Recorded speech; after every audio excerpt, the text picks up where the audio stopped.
네, 하나자산운영 송재경 마케팅 본부장 모시고 경제인사이트 이어가겠습니다. 어서 오십시오. 네, 안녕하십니까. 어제 주가 털썩하는 거 보고 참 2,500선이 그렇게 높은 건가, 높은 네. 산인가 네. 이런 생각이 들었습니다.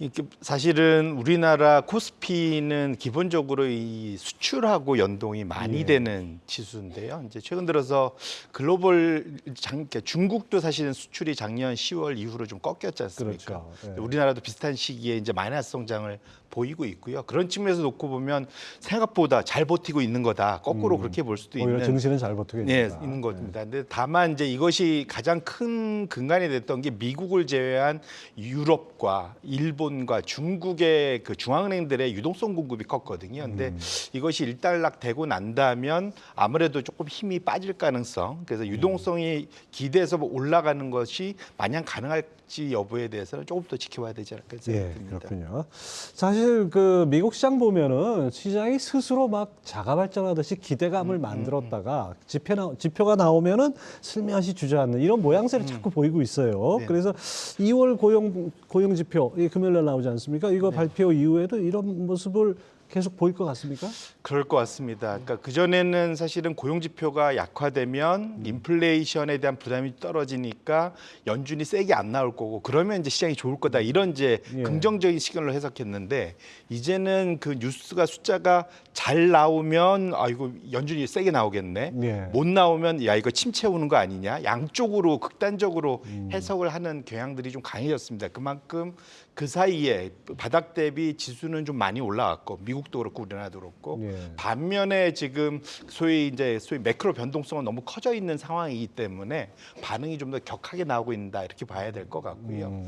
특히 지금 이제 전 세계의 그러한 자산 가격의 근간이 되는 미국 10년물 국채 금리를 포함한 미국 채권 금리의 변동성이 2008년도 금융위기 수준까지 지금 무지석 올라가 있거든요. 예. 그렇기 때문에 상당히 변동성에 상당히 그 민감한 상황이고 환율까지도 좀 최근에 조금 우상향이지 않습니까? 예, 그렇죠. 이런 것들이 이제 전반적으로 시장에 좀 부담을 주게 있다 이렇게 보셔야 될 것 같습니다. 하여튼 뭐 이제 그동안은 뭐 긴축도 긴축인데 이제 경기까지 같이 보면서 봐야 되니까 그런 상황이 벌어지는 것 같습니다. 자, 그동안 미국 경제가 뭐 무착륙이라는 얘기까지 나오면서 견조하다는 증거로 봤던 것이 이른바 완전고용 아니겠습니까? 근데 이 부분에도 뭔가 균열이 있는 거 아닌가? 근데 미국 경제도 이제 뭔가 파고가 밀려오는 거 아닌가? 이렇게 볼 수 있을까요? 예, 좀 조짐은 조금 보이고 있고요. 다만 이 이제 고용 지표, 특히 실업률 같은 경우는 후행 지표입니다. 예. 그렇기 때문에 이제 나타나는 속도가 느린데 다만 사실은 이번 주에 나온 이제 굿뉴스로 해석되는 게 시장에서 이제 구인 수가 생각보다 적었다. 그다음에 어제 밤새 ADP 소위 이제 신규 일자리 수가 예상보다 적었다. 그러니까 예. 고용 지표가 둔화된 거 아니냐라는 이제 기대감이 있습니다. 그걸 바탕으로 이제 오늘 밤에 실제로 정부가 발표하는 이제 일자리 지표가 예. 나오겠죠. 근데 중요한 거는 지금 상황 자체도 잘 안을 뜯어놓고 보면 특정 부분이 좀 안 좋은 겁니다. 지금 보면 금융 쪽이 안 좋고요. 예. IT를 지원하는 전문 서비스 쪽이 좀 안 좋고요. 상대적으로 이쪽이 먼저 감원들을 했지 않습니까? 예. 반면에 여전히 서비스 쪽은 상당히 타이트하고 특히 그 퇴직률이 여전히 좀 높습니다. 그러니까 사람들이 빨리 빠져나가고 있죠. 그런 예. 측면에서 놓고 보면 지금 고용 시장이 급격하게 둔화되고 있다는 측면에서는 아직 아마 오늘 밤에 발표된 숫자에서 확인하기는 좀 어렵지 않을까 싶은 상황이 들고 있습니다. 네, 하여튼 고용 지표라는 게 뭐 한때 모든 것의 후행 지표이기 때문에 나중에 확인하는 거죠. 예.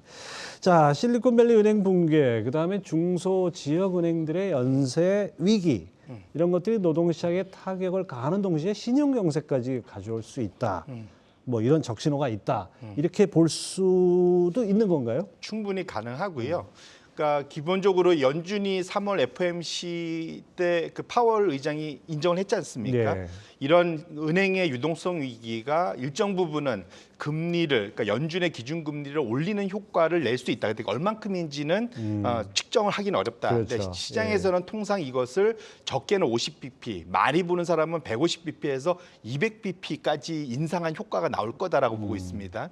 이게 무슨 말이냐면 결국은 미국에선 특히 뭐 전 세계적으로 마찬가지지만 이런 중소기업들이 일자리를 대부분 절반에서 뭐 한 60%를 책임을 지고 있지 않습니까? 그렇죠. 이런 예. 중소기업에 돈을 빌려주는 게 또 지역 중소은행들이고 예. 결국은 상업은행 같은 경우는 전체 대출의 한 70%, 그다음에 일반적으로는 한 50~50%를 담당을 하고 있기 때문에 이네들이 중소기업 은행들이 돈줄을 이제 쪼이기 시작하면 아무래도 돈맥 경화가 생기겠죠. 예. 결국 그런 것들이 말씀 주신 신용 경색으로 일어나서 전반적으로 경기를 둔화 내지는 침체시킬 수 있는 충분한 개연성은 염두에 해둬야 되겠다 이렇게 말씀드립니다. 예, 그렇죠.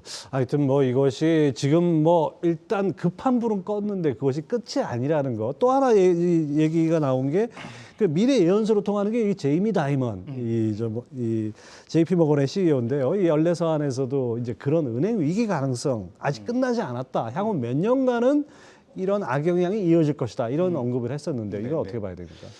충분히 우려해 볼 만하고요. 왜냐하면 역대급으로 빠른 속도로 금리를 지난 50년 만에 기준금리를 올렸고 예. 이게 단시일 내에 내려올 가능성이 낮은 좀 적어도 상황이지 않습니까? 그러면 이것들이 이번에는 소위 이제 은행들의 예대 금리 차에 의한 만기 불일치 유동성 위기였지만 이제부터는 이제 신용을 쪼이기 시작하면은 결국 그네들이 빌려준 대출을 받은 기업들의 부도 가능성이 확실히 월등히 높아질 수가 있거든요. 네. 그러면 지금은 그냥 단순히 그냥 만기 불일치만 해결해주면 은행들의 위기가 해소가 됐는데 신용 위기는 완전히 차원이 다른 거예요. 신용 위기는 딴 걸로 하면 2008년도의 금융 위기하고 비슷한 이제 그 그렇죠. 규모가 얼마나 될지의 차이가 있지만 그런 측면에서 그 다이아몬드 그 회장이 얘기한 이유가 그런 거거든요. 그래서 앞으로 이것이 전개될 방향에 있어서 지금은 유동성 위기지만 만기 불일치, 앞으로는 신용 경색 위기에 따른 부도 위기까지도 충분히 열어둬야 되기 때문에 여전히 위기 상황이 장기화될 수 있다라는 그런 경고를 한 거다 이렇게 예. 해석을 하셔야 될 것 그러니까 같습니다. 월가에서 경기에 대해서 경기 침체에 대해서 좀 더 주목하게 된 계기가 바로 그 부분에 있는 것 같은데요. 이런 경기 침체에 대한 어떤 두려움이 안전자산 선으로 갈 가능성이 높지 않나. 그래서 이런 것들이 또 달러 강세로 이어지는 뭐 이런 상황이 지금 약간 벌어지고 있는 것 같은데 이거 계속 이어질까요, 이 기조가? 예, 그러니까 말씀 주신 대로 통상은 사실은 미국의 돈인데 미국이 경기 침체를 가면은 사실은 약세가 돼야 정상인데. 달러가 약세의 정상인데 문제는 전 세계가 다 달러로 거래를 하다 보니까 이게 달러가 안전자산의 대표격이지 그렇죠. 않습니까? 그러다 예. 보니까 경기 침체가 만약에 격하게 온다면 짧은 기간 내에서는 어쩔 수 없이 달러 강세 현상이 나타날 수밖에 없습니다. 그래서 최근 들어서는 상당히 달러가 작년 한 8, 9월 피크치고 상당히 약세로 왔다가 최근 들어 슬금슬금 그렇죠. 예. 다시 올라가고 있지 않습니까? 예. 이제 그런 것들을 대표하는 그런 상황이기 때문에 지금은 여전히 특히 원달러 같은 경우도 우리가 열심히 좀 집중할 필요가 있겠다 이렇게 일주일 새에 말씀드립니다. 24원이나 올랐어요. 맞습니다. 1300. 언제 이렇게 또 올랐나 싶을 정도로. 맞습니다. 네. 자, 그다음에 또 이 채권의 강세 이 부분은 어떻게 봐야 될까요? 계속 갈까요? 그러니까 채권의 강세는 다른 말로 하면 금리가 급격하게 떨어지고 있다. 그렇죠. 금리 예. 하락의 이유고 이제 그걸 지금 현재로서는 두 가지인데 연준이 생각보다 빨리 금리를 떨굴 거야라는 기대감 때문에 예. 시장이 이제 빨리 떨구는 거 첫 번째. 또 내지는 경기 침체가 오면 기본적으로 또 금리 내릴 수밖에 없죠. 예. 금리를 내릴 수도 있고 또 성장을 못 하니까 예. 성장을 반영해서 금리가 낮게 유지되는 그렇죠. 이 두 가지 케이스 때문에 통상적으로 사실 상황이 안 좋으면 채권이 가격이 좋아지는 현상들이 있습니다. 가능성이 충분히 있다고 보고 있고요. 다만 지금 연준의 지금 말하는 연말까지는 5%대를 유지하겠다라는 연준의 강력한 점도표와 시장은 이것이 4% 언더로 내려올 갈 거라는 지금 강력한 배팅 이 둘이 충돌을 하고 예, 있습니다. 그렇기 그렇죠. 때문에 사실은 연준이 현재 상황에서는 좀 5%를 유지할 가능성이 여전히 높은 상황이라고 본다면 단기적으로는 올해 뭐 여름이나 하반기 들어서 충분히 단기 오버슈팅, 즉 금리가 짧게 좀 다시 치솟을 가능성도 염두에 두시고 플레이를 하셔야겠다 이렇게 말씀을 드립니다. 월가에서는 심지어 뭐 저 연준이 1%포인트, 100bp를 낮출 것이다 이런 예상까지 나오는데 근데 연준은 계속해서 연내 금리 인하 없다 그러지 맞습니다. 않았습니까? 근데 네. 어쨌든 간에 지금 고금리를 장기간 유지할 가능성이 있고 기업이 채용을 줄이고 이런 것들이 연준이 바라던 그런 모습으로 가는 거 아닐까요? 맞습니다. 연준이 사실 둘 중에 이전에는 그러니까 연준의 기본적인 큰 두 가지 해야 될 의무가 완전 고용과 물가 안정인데 지금의 우선순위는 물가 안정이 제일 첫 그렇죠. 번째입니다. 예. 물가 안정을 위해서는 일시적이나마 완전 고용을 포기할 수 있다라는 그 신호를 계속 줘왔기 때문에 그렇게 그런 측면에서 놓고 보면 시장에서 지금 연준이 빠르게 금리를 인하해서 경기를 되살릴 거라는 기대감은 조금은 좀 너무 성급한 그런 베팅 아닌가 싶고요. 연준 입장에서는 완전히 그 기대 인플레이션이 2%대까지 내려오는 걸 충분히 확인한 이후에야 움직일 가능성이 높다라고 보시는 것이 좀 더 타당하지 않을까 생각합니다. 예.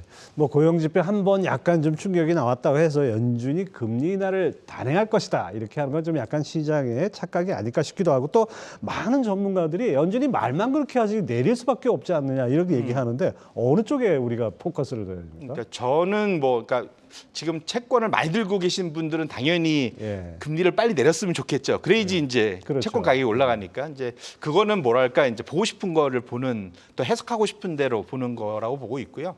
냉정하게 본다면 연준은 당분간은 그 소위 이제 하이어폴 온 거라고 했지 않습니까? 네. 높게 오래 유지할 가능성은 여전히 높다고 보기 때문에 금리를 그렇게 급격하게 하반기에 떨굴 가능성은 매우 낮다 이렇게 보고 있습니다. 아주 기대가 전망처럼 이제 둔갑을 하는지도 모르겠네요.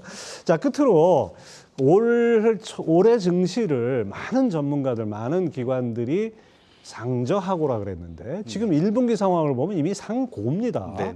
그리고 이 자리에 이제 출연하신 분들 중에는 상고하고로 전망하시는 분도 있는데 우리 본부장님은 어떻게 보십니까? 일단은 상고는 저도 사실은 제가 1월달, 2월달에 나와서 계속 비슷한 얘기를 했었던 것 같습니다. 왜냐하면 기본적으로는 모든 사람이 그때는 또 작년 말에는 상저하고라고 다 외쳤기 그렇죠. 때문에 예. 뭐 한쪽으로 쏠려 있으면 시장은 늘 반대로 예. 가벼운 쪽으로 움직이지 않겠습니까?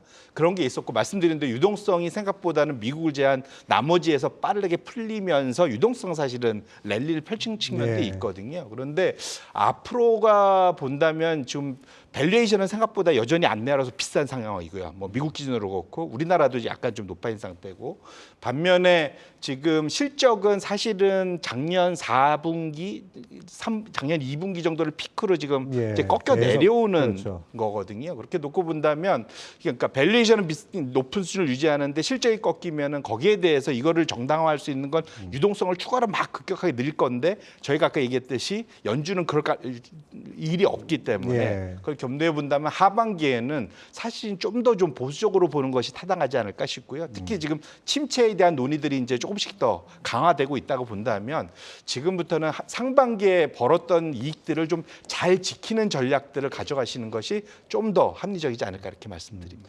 상저하고라 해서 좀 기다리고 있었더니 이미 지나가 버린 느낌도 좀 약간 들고 그렇습니다. 역시 어려운 것 같습니다. 예, 하나자산운용의 송재경 본부장 함께했습니다. 말씀 감사합니다. 네, 고맙습니다.